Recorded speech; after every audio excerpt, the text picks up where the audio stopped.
All right, let's talk about the book of Revelation. When you hear that word, what's the first thing that pops into your head? I bet it's not personal mail, but that's exactly where it all begins. Today, we're diving into chapters 2 and 3, a series of letters that are less about some far-off cosmic prophecy and way more like a personal spiritual checkup for 7 real living communities back in the first century. Seriously, when you hear Revelation, your mind probably jumps straight to these epic battles, right? Beasts with 7 heads, bowls of divine wrath being poured out, and this huge, dramatic, end-of-the-world showdown. I mean, the book is famous for its wild, symbolic, and honestly, kind of crazy imagery. But here's the thing. It doesn't actually start there. Before we get to any of the grand-scale, world-ending visions, the book opens with something way more direct and intimate. We find 7 very distinct letters addressed to 7 actual churches in what we now call Turkey. So, picture this. The year is around 95 AD. The Apostle John, now an old man, has been exiled for his faith to this rugged Roman penal colony called Patmos. It's here, in what should be a place of total isolation and silence, that he gets this incredible spiritual vision that really sets the stage for the entire book. John hears a voice, and when he turns, he sees this absolutely stunning vision of the risen Christ. But check this out. He's not on some distant throne up in heaven. No, he is present, right there, walking among 7 golden lampstands. And this single image, right here, it is the key to understanding everything that's about to happen. And here's the core idea you have to get. The lampstands are the churches. The vision is showing us that Christ isn't some distant observer. He is present, he is active, and he is deeply personally aware of every single unique strength and every single failure of each one of these communities. Okay, now this is where it gets really interesting.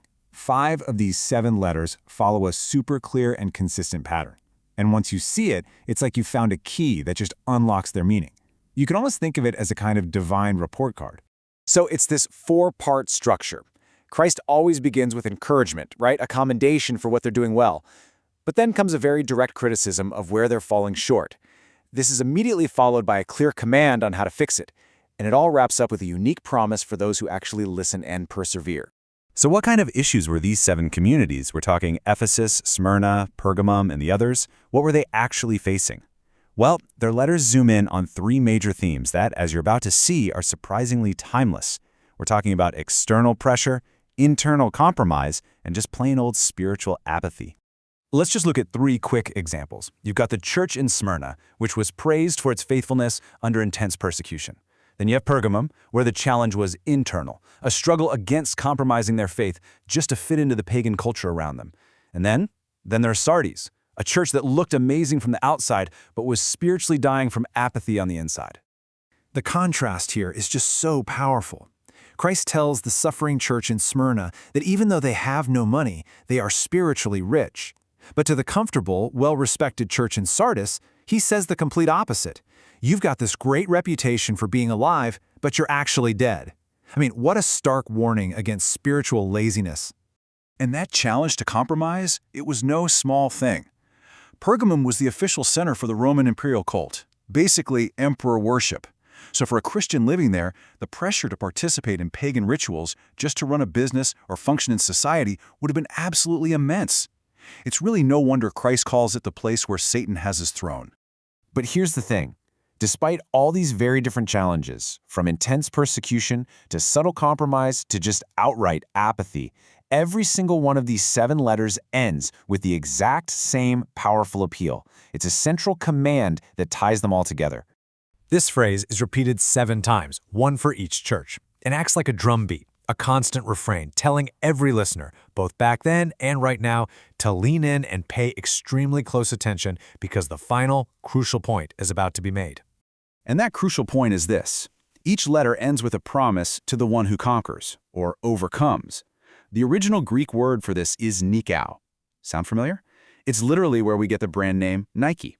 It's a call to be victorious, to endure, and to remain faithful no matter what specific trial a person or a church is up against.